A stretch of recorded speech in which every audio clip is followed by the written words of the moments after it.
우병우도 박근혜 탓하고 떠났고요. 그래 비겁한 새끼인 거예요 그게.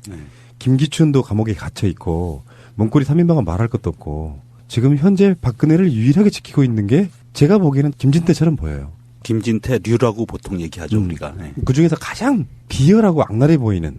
근데 나는 좋아요. 이렇게 확실하게 타겟팅이 되는 사람이 오히려 숨어서 이간질하는 것보다 나아요. 그렇게 이미지화 돼 있는 사람은 무슨 말을 해도 안 먹힙니다. 근데 지금 문제는 이 사람의 위치가 모든 법이 통과해야 되는 곳이 국회에서 법사위고요. 법사위원장은 권성동이고 바른정당에 있습니다.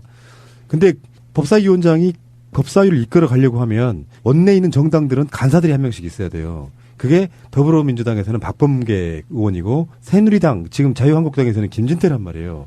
이게 서로 간에 협의가 안 되면 법을 만드는데 굉장히 애를 먹어서 협의가 안 되면 할 수 있는 게 법사위원장의 직권상정이 있고 투표에 무조건 붙여버리는. 근데 국회 선진화법이 서로 간에 간사들 또는 본회의 때는 원내대표들이 합의가 안 되면 안 붙이는 게 지금 정석희 국회의장도 그게 안 되기 때문에 직권상정 못하는 거거든요. 간사가 꼴통이다 보니까 그 당사자가 김진태다 보니까 막히는 것들이 굉장히 많은 거예요. 오늘도 영상을 보니까 태극기로 뭐 이렇게 망토를 만들어 쓰는 거는 제가 조금 이해하는데 거기다 지퍼를 달아서 옷을 만들었더라고요. 그 태극기 훼손이에요. 그러니까. 네. 국기 모독. 국기 모독입니다. 네. 그렇게 하고 다니는데 커밍아웃 확실히 하는 거는 좋아요. 저는 반겨요. 근데 이 김진태가 세월호 선체 조사도 지금 미루자고 하고 있는 거예요. 김진태를 한번 돌아가 봅시다. 김진태가 새누리당 유에서 나왔던 막말들 중에 최고의 막말했죠. 돈 들어간 지가 세월호 인양하면 안 된다가 초창기 때 김진태가 했단 말이에요. 그런 자예요. 지금까지 수도 없이 많은 말로 세월호를 폄훼했던 자입니다. 근데 김진태의 논리가 세월호 지금 선체 조사 관련해가지고 세월호 선체조사위원회 설치 및 운영에 관한 특별법안. 세월호가 지금 올라와야 되는 상황인데 세월호 특별법이 저들에 의해서 작년에 끝나버렸잖아요. 세월호 특별법 관련한 특조위가. 네. 그렇다 보니까 다시 법을 만들어서 이걸 인양을 해야 되는데 김진태는 탄핵이 가까이 와 있으니 통과시키면 안 된다. 이런 논리를 주장하고 있는 거예요 지금. 그것도 세월호 그날 4월 16일 때문에 대통령 탄핵 선고까지 앞두고 있다는 망언을 또 했어요. 그랬더니 이제 야당에서 박주민 의원이 그러니까 탄핵이랑 선체조사가 무슨 상관이냐 이런 식으로 지금 반론을 제기해놓은 상태고. 세월호 사건 당시에 해수부 장관이 누구였는지 기억하시죠? 수염 덕수룩하게 수개월 네. 동안 있었던 이주영. 네. 그 이주영이 물러난 자리에 새로 꽂히는 인물. 해수부의 차관이었던 사람이거든요.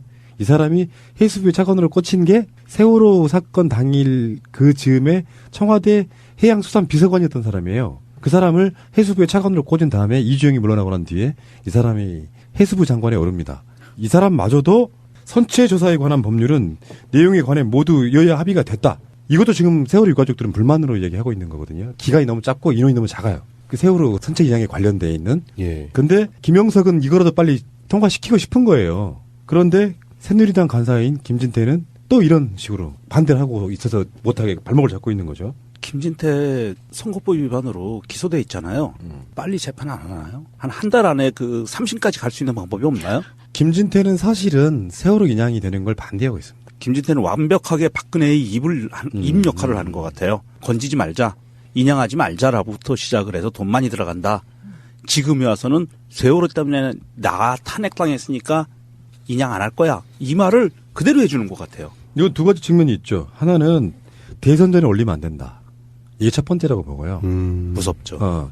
그리고 올리더라도 뭐가 또 더 남아있을지 모르지만 완전히 세월호가 부식돼서라도 또는 그들이 증거인멸을 완벽하게 이룬 다음에 올리자. 이 두 가지가 있다고 보는 것이고 여기에서 대선 전에 일단 올리면 지금 해수부의 계획 중에 하나가 다음 달 4월 달에 올리겠다는 계획도 있었어요. 네. 근데 그렇게 되면은 대선에 바로 코앞에 있는 상황 좀 처해져 있잖아요. 국민들의 감성을 자극할 수밖에 없고. 그러니까 최대한 늦춰서 대선 후에 올리겠다. 이런 의도도 저는 보인다고 봐요. 근데 세월호 이슈 자체를 정치적으로 이용하지 말자고 하면서도 가장 많이 이용하는 게 지금 세월호잖아요. 이 사람들 입장에선 세월호는 영원히 미궁 속으로 그냥 쳐놓고 싶은 거지 절대 꺼내고 싶은 게 아닐 거란 말이에요. 그러니까 이렇게 선체 조사를 자체를 탄핵이니 대선이니 이런 것 때문에 미루자고 얘기를 하는 것 자체가 엄마 아빠 싸우다가 애를 잃어버렸는데 다 싸운 다음에 화해할 때까지 애 찾는 걸 미루자. 지금 이런 거랑 똑같은 거잖아요.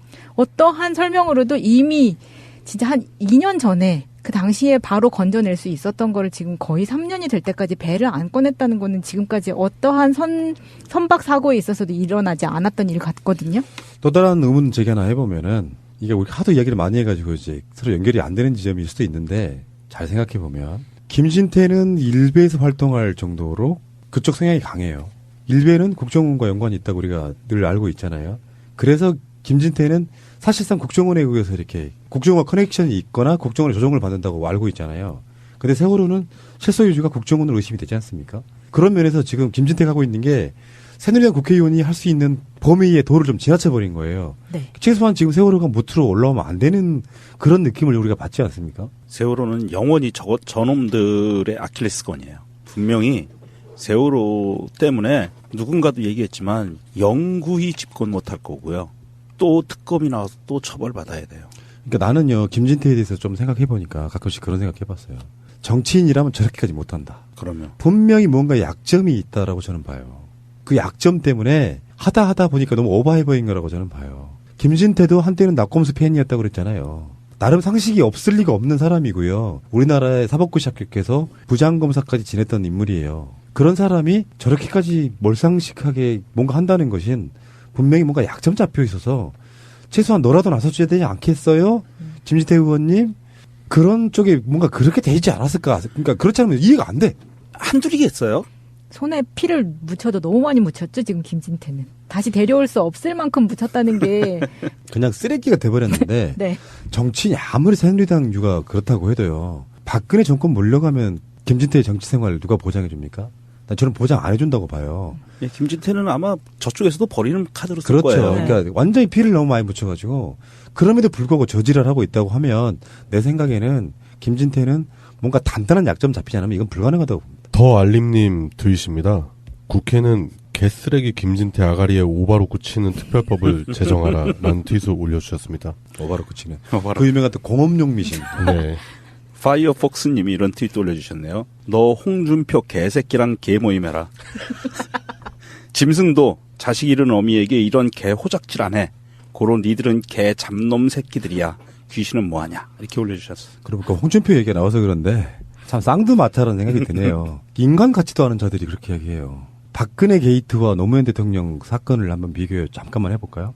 어떤 대가도 받지 않았습니다. 노무현의 친구. 그저 내 친구가 정치를 하는데 돈이 없어요. 그래서 정치적으로 후원을 해준 것뿐이에요. 그리고 그 당시만 해도 그런 일은 비일비재했고요. 정치권의 관행 같은 거였습니다. 그것을 박근혜가 온갖 대기업들을 불러다가 뇌물 받은 거랑 비교를 해요.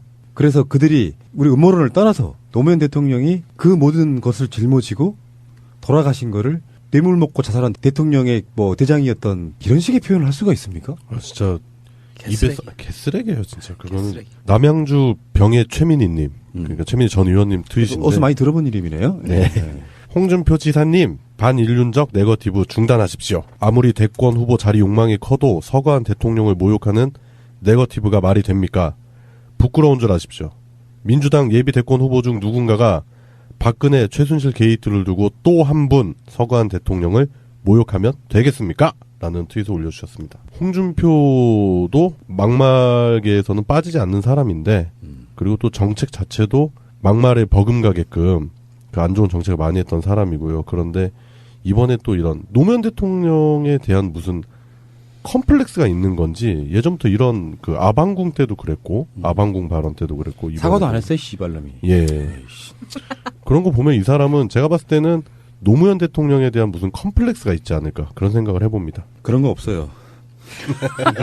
제가 보기에는 네. 그들은 뜨는 법을 알아요. 그래서 내가 싫은 거예요. 노지 마케팅. 안티한 걸로 뜨려고 하다 보니까 보수 꼴통들 한 10% 15% 남아있는 사람들이 그렇게 말해주는 사람을 기대하는 거예요. 그러니까 주목받고 싶은 거잖아요. 홍준표는 이미 대선 출마했어요. 그 말로. 대통령 되고 싶어서가 아니라 솔직히 자기 말의 표현에 의하면 시골에 처박혀 있기 싫은 거예요.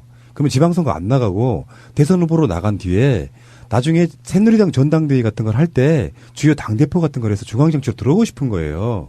그렇다 보니까 지금 새누리당 위에 막말해갖고 뜨려고 하는 놈들은 정말 인간 쓰레기인데다가 그 죽은 사람을 그렇게 이용해 처먹어요? 넘지 말아야 될 선이 있어요. 홍떨은 그걸 넘은 거고요. 한두 번 아니지만. 워킹 온 더 문님이 트윗을 올려주셨는데요. 홍준표의 노무현에 대한 망언에 대한 민주당, 우상호, 경상남도에 계셔라. 서울에서 다시 뵙고 싶지 않다.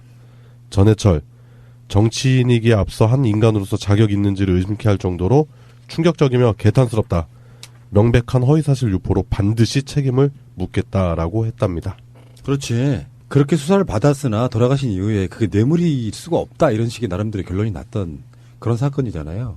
그것을 그냥 싸잡아서 이렇게 그렇게 말한다는 것 자체 놀라운 인물이고 좀 그런 공해 같은 정치인들 안 보고 살았으면 좋겠어요. 예, 저도요. 최소한 새누리당 국회의원 중에 제가 인정할 수가 없는 게 그런 거거든요. 유승민 정도? 극렬하게 미워할 수 없을 정도? 사우디에 대해서는 완전히 나랑 생각이 다르지만 그래도 그 정도는 사람에 대한 모욕감 같은 걸 안 주고 정치했잖아요. 그 정도가 나는 사람을 인정해주는 마지노선이에요. 사드도 잘 모르는 게 깝죽거려서 기분 나쁘지만 그래도 인간적 모욕은 좀 하지 말고 살았으면 좋겠다 이런 생각이 드네요.